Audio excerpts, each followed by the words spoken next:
Жамбылдан кесиптик билимди алган көсөм инсан алгач адабият дүйнөсүнө арбалаарын билбесе керек. Ал жаныбарлардын жаракатын изилдеген ири окумуштуу болом деп ушул жерден илим алууга киришет. Адабияттагы улуу дүйнөгө, улуу дайрага кошула агылышын билбеген Айтматов алгач бул тармакта эмгектенген дагы жайы бар.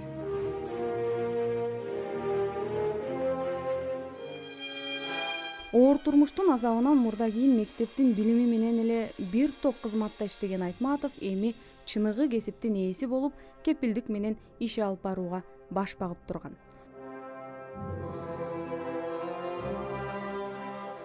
Институтту бүттүргөн соң Кыргыз мал чарбачылыгында Илим изилдөө институтуна караштуу Асыл тукум заводунда зоотехник болуп иштеп калдым. Ошол кезде эмгектин эри, кадимки кыргыздын кемеңгери экенин өзү сезген жок. Сүт өндүрүүдөгү өзгөчөлүктөрдү карап, өзүнчө бир илимий иликтөөнүн артынан түшөм деп жүргөн. Институттун жана илимий эксперименталдык фермабыздын карамагында атайын асыралган, сүттү арбын бере турган 100дөн ашуун асыл тукум уюубуз бар эле. Бул ферма илимий изилдөөлөрдүн натыйжасынан пайда болгон. Республикада сүт өндүрүү боюнча алдыңкы катарда турчубуз. Ошол мезгилде мен өзүнчө эле эмгек эри элем. Жумушума байланыштуу бир тажрыйба жасагым келип жүргөн.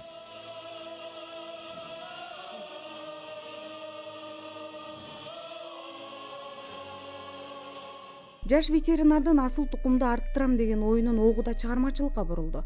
Кадимки жерс букасы топоз менен аргындаштырып, андан ары асыл тукум алууга бет алып бараткан жерден баягы окуя долондогу махабат баянына туш болуп, кайсыл тарабан карабасын, кандай жолго түшпөсүн каармандары катарынан чыгып олтурду.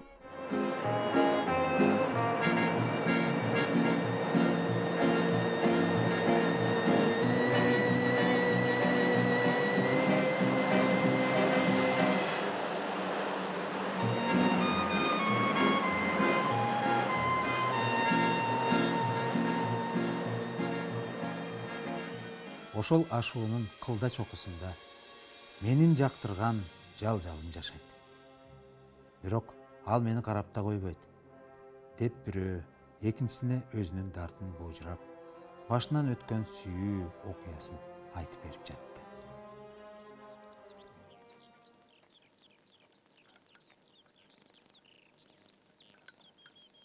Ала кетет деп турасың го. Эртелеп жыла бергин чоң эне. Мен чоңун эмесмин. Анан кимсиң? Кызмын. Кызмын. Сулуусуңбу? Сулуусуңбу дейм.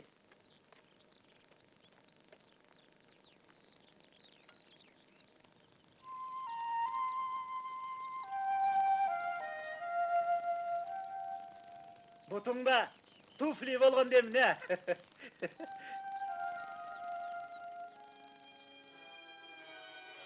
Асыл тукумдун аягы кандай бүткөнү белгисиз. Ашуудагы айтылган азаптуу сүйүүдөн Айтматов кызыл жолук жал-жалын таап келди. Сени куттуктаймын. Бактылуу болгула. Изага жаша.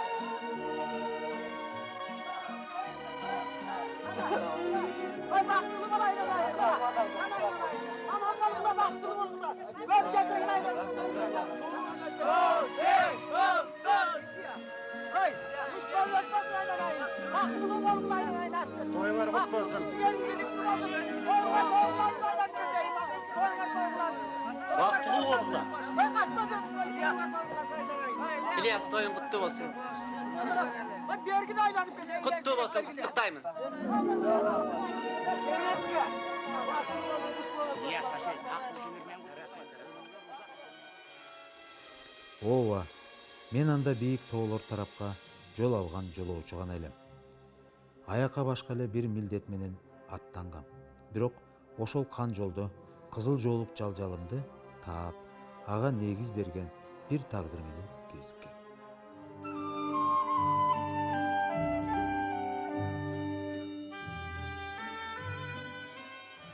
Аалам сүйүү окуган Айтматовдун тарткан ар бир азабы азыр эми адабият деген мухитте алдыңкы. Көргөнүн көкүрөгүндө, укканын уламышында сактаган улуу инсанды ийгиликке жеткизгенге чейинки изи ушундай. Башыман өткөн оор күндөрдү чагылдыруу, башкаларга айтып берүү үчүн адабият деген бир дүйнөгө аралашууга туура келди. Ошол дүйнөдө жазгандарымды, жанагы киши тууралуу ойлорумду чагылдырып бердим го деген ой мени жубатып, инсан катары бир топ жайгарып келип жүрөт.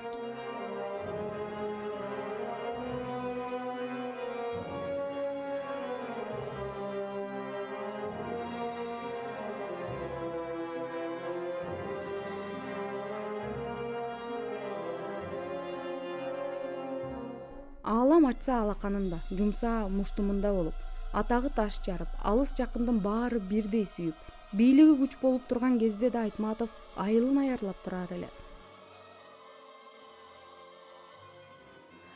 Бала кезинен башкармалык башына түшкөн Айтматов Шекер айылындагы ар бир көйгөйдү жатка билген. Андыктан ал кийин 80-жылдары Шекер айылын Аманбаев колхозунан өзүнчө кылып бөлүп алганга аракет кылып, Чыңгыз Айтматовдун көргөзмөсү менен так ушул Шекер колхозу түзүлгөн. Бул имараттар Чыңгыз Айтматовдун көргөзмөсү менен салынган имарат. Бул эки имарат жана бул жакта кадимки кампасы бар.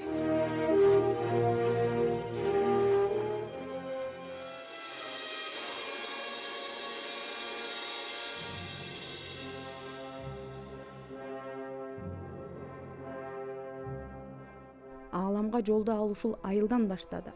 Айылдаштарынын тагдыры таанымал кылды. Китеп болуп кагазга түшүп, каарман болуп ааламга атагы кеткен айылдаштарынын эстелиги азыр Айтматовдун урпагынын Ачык асмандагы музейинде турат. Шекер айылындагы көпчүлүккө таанымал көрүнүктүү жерлердин бири так ушул Ачык асмандагы Айтматовдун музейи. Бул жер Айтматовдун 50 жылдыгына белекке берилген. Ал эми так ушул жерде турган бул Чыңгыз Айтматовдун чыгармаларындагы башкы каармандардын эстеликтери Айтматовдун 60 жылдыгына кыргыз эл баатыры Тургунбай Садыковдун арнаган белеги.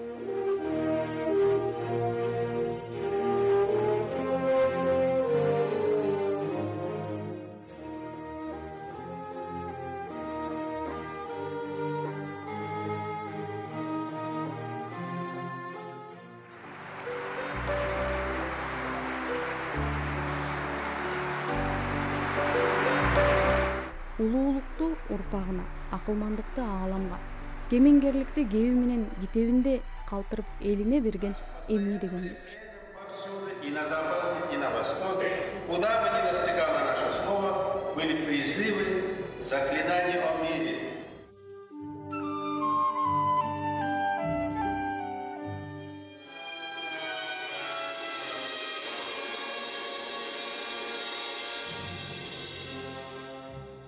Айтматовдун ийри ийгиликтерге чейинки изи ушул. Өмүрүнүн өксүккө толгон жылдары анын тагдырын талкалай алмак эмес. Апаат жылдар бала кезден бардык кыйынчылыкка түтө билген башкача мүнөздү тарбиялады. Түмөн түшүктүү балалыгынын баа жеткис күндөрү Айтматовдун ушул аралыкта өттү. Аркы бети Казакстан, берки бети Кыргызстан. Эгер ошол окуялар болбогондо Айтматов келечекте алып жазуучу болот беле, болбойт беле, ким билет. Айтматовдун алдыңкы жазуучу болууга пайдубал түзүп берген окуялардын баары ушул талааларда өттү. Андан кийинки сапар алыска узады. Айтматов айылдан чыгып, ааламга таанымал болду.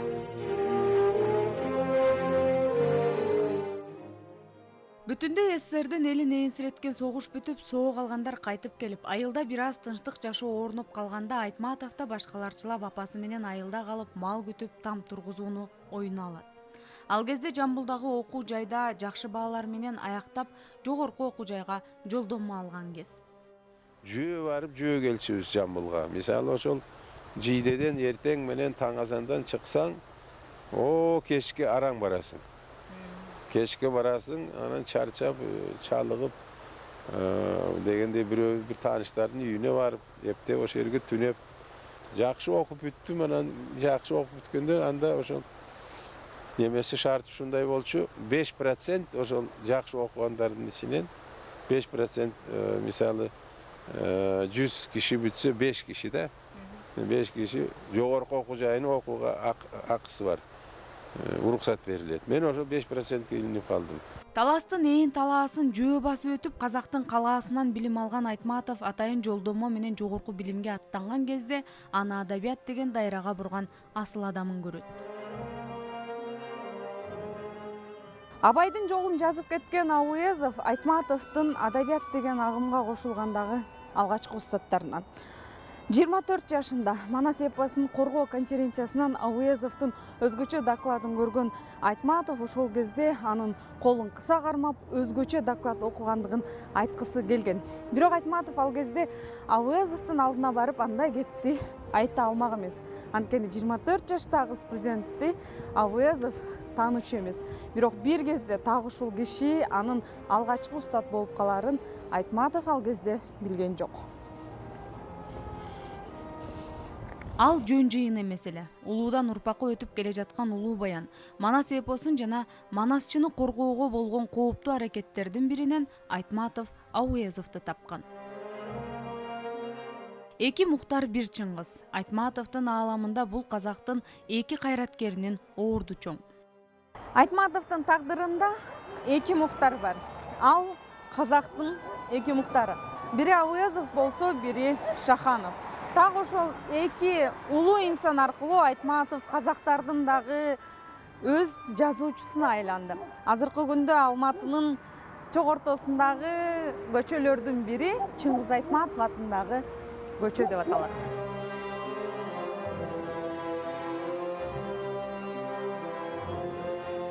Бул окуялар Айтматовдун жашоосундагы олуттуу орду бар. Биздин айткыбыз келгени анын адабий чыгармаларындагы көркөм сүрөттөө эмес, чыныгы турмушундагы чындыктар менен бөлүшкүбүз келет.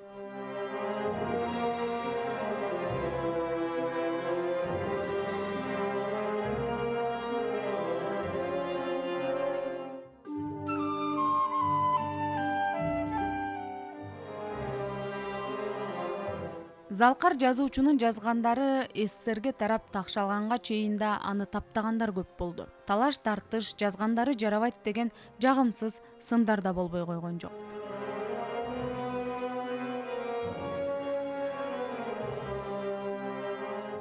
Ол сиздерде де Айтматовго каршы чыккан адамдар көп. Ар түрлүү жагдайдан барлыгы. Олар менде кезинде айкайластык, жаздык. Бирок Айтматовдун чыгармалары Союздун когуз короосуна сыймак эмес. Анын ааламдык деңгээлдеги алып чыгармалары СССРдин элине Европанын эшигин ачты. СССРдин Европа аймагындагы элчилигинин бирин башкаруу кадимки кыргыз баласына жүктөлүп, жүйөлүү иштер жүзөгө ашты. Кайра куруу кезинде андай милдетти аткарууга кыргызды дайындоо кыйын эле иш болгон. Атагы таш жарган Айтматовду андай кызматка алып баруу СССРдин беделин алда канча алдыга алып чыкканын орустар өзү тастыкташат. Бул бүгүнкү күндө Орусия мамлекетинин Люксембург шаарындагы элчилигиндеги элчинин кабинеттеринин бири. Убагында улуу жазуучубуз Чыңгыз Айтматов так ошол үстөл үстүндө отуруп иш алып барган. Балким убагында дүйнөнү дүңгүрөткөн чыгармаларынын эң алгачкылары дал ушул үстөл үстүндө жазылгандыр. Кыргыздан чыккан Чыгаан Чыңгыздын чет жактадагы чыгармалары чыйыр салып, ага келип кол тамга алат элем дегендердин катары көп болду. Люксембургда да андай көрмандар күнүгө келип турчу. Анткени менен Айтматовду аткара турчу жумуш арбын эле. Айрым учурларда алардан акырын чыгып кетүү үчүн атайын ага арналган эшик да бар экен. Айтматов отурган кабинетке эле бет маңдай момундай бул жерде жашыруун эшик бар экен. Мына так ушул жерден бул жака чыгып кетүү мүмкүнчүлүгү бар экен. Балким бир кезде Айтматов так ушул кезде эшиктен бир нече жолу пайдаланып, дал ушул эшиктен бир нече жолу ушул жака чыкты. Сыртынан андай болгону менен, эгер мунун ичин мондай жаап койсо, такыр бул жерде эшик бар экенин билүүгө да болбойт.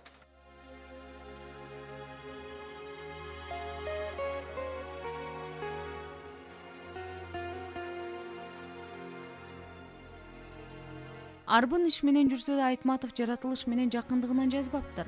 Атайы элчиликтин аймагында адам аңдыбагандай кылып кадимки кыргыз короосун кургандай. Айтматов Люксембургда алыста жүрсө дагы так ушул арчалардын арасында жүргөндү сүйгөн. Балким ал бул жерде өзүн Кыргызстанда жүргөндөй сезгендир. Кыргыз короосун кыйырга жасап алган Айтматов аны менен эле тим болбой элчиликтин аймагында дагы бир кыргыздын сапатын сактап жүргөн экен. Элчиликтин өкүлдөрүнүн айтымына караганда, Айтматов бул жерге жаңы элчи болуп келгенде дагы ушул жерге өзүнчө бир короо жасатып, 5-6 койду алып келип бактырган экен. Балким бул жерде Чыңгыз Айтматов кой сойдуруп, кой сойдуруп, бул жака бышыртып Кыргызстанда жүргөндөй. Могу столдорду Жаратылышка жакын экен ушул жерден да.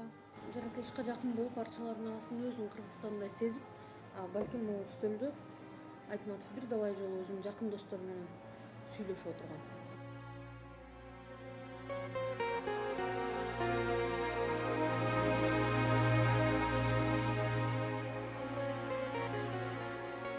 Люксембургда Чыңгыз Айтматов чыныгы кадыр-баркка ээ болгондугунун дагы бир далили бар. Айтматов иштеген элчиликтен алыс эмес жерде Чыңгыз Айтматов атындагы көчө дагы бар деп айтышты. Азыр бизди элчиликтин өкүлдөрү дал ошол жакка алып бара жатат. Алардын айтымдарына караганда, ал көчө бул элчиликтен 150 метр алыстыкта жайгашкан.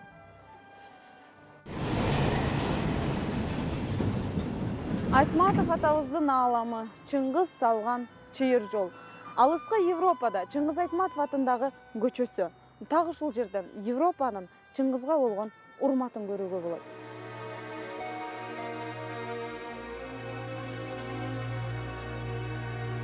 Сүйүктүү жазуучунун изи менен ири өлкөлөргө барууга себеп болгон так ушул Ибрагим Бакировдун сүрөттөрү болду.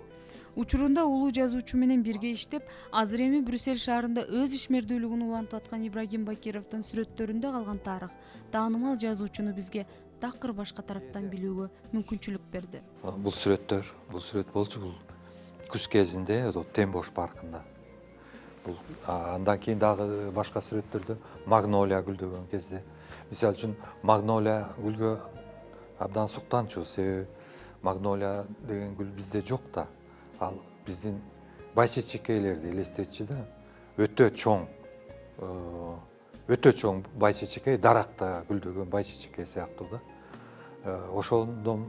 Ошондо абдан жакшы эсимде калыптыр. Бизге достор, коноктор келип калса, сөзсүз мен магнолияны көрсөтүп, ошого көңүл бурдуруп, магнолиянын жанына сүрөткө тартып калам. Ибрагим ага үчүн жазуучунун ар бир кадамы, ал эмес кол жазмасы да башкача мааниге ээ болуптур. Анын кол жазмасынын жерде калуусун такыр каалаган жокмун дейт. Мен биринчи ойлочумун, жазуучу, акын жазганда шыр жазып туруп эле чыгып кетет деп. Сразу. Ошондо жазганынан байкаганда бир бет жазыш үчүн кайра сөздү бири-бирине гармония келишмейинче алмаштырып, изилдеп отуруп, жөнөкөй эле кат болсо деле, атайын официальный кат болсо деле, өтө кылдаттык менен мамиле кылчу да сөзгө. Ошондо кээ бир кагаздарын эстеликке алып койгон болчу. Бул просто мен сүрөтчү катары мен үчүн кызык. Айтматовду сүрөткө тартып атканда бул сүртүмдөрдөн көргөзмө уюштурууну сүрөтчү дегиле ойуна алган эмес. Ал үчүн эң негизгиси улуу жазуучунун ар бир өзгөчөлүгүн өзүндө эстеп калып, алдыда аткара турган арбын иштерге атайын даярдык болгон. Бул мындай экспозиция, сүрөт көргөзмө, фото көргөзмө ачайын деп дагы ойлогон эмесмин. Бул мен келечектеги Чыңгыз Айтматовдун портретине, штрихтерине жасаган материалдар да, ошо чогулткан материалдар.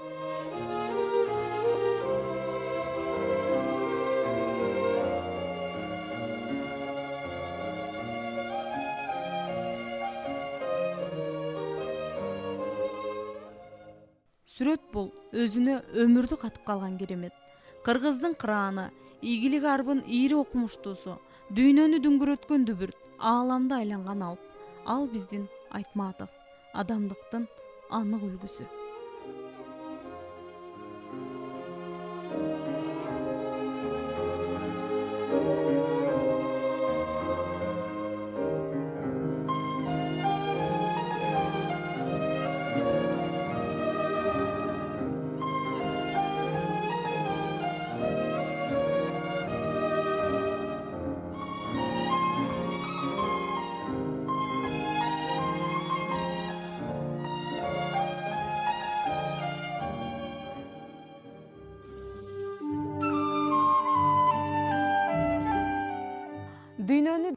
өтүп, атагы алыска кетип, аалам ачса алаканында турган кезде дагы Айтматовдун жүрөгүн өйгөн бир маселе ал атасынын сөөгүн болбосо өзүн табуу эле.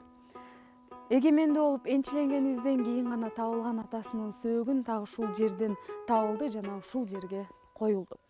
Айтматовдун атасынын сөөгү табылган күндү ал өзүн тапкандай эскерет эмеспи?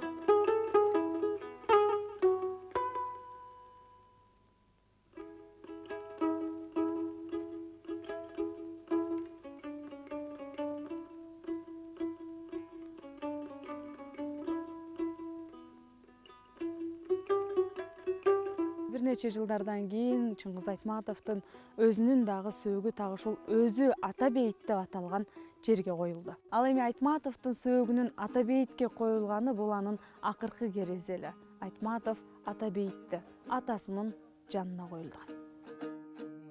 Айтайын гана сөздүнө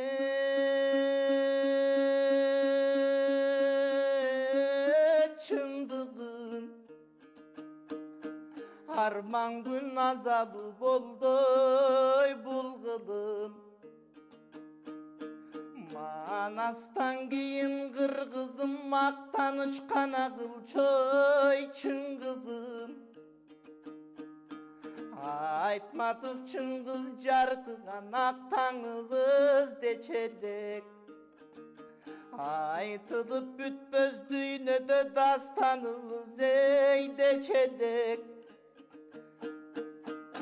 Аламдык адабияттын арстаныбыз дече элек Аламда сиздей аз эле ала тоо болуп угулчуң атабыздын эй ат эле Алыскы башкан өлкөдөн ал өзүнчө маселе Тарыхты билбей кээ бир эл бизди тааныбай калсаң эй эч эле Кыргыздын дебей кыргызды Чыңгыздын аң элиң эй дече элең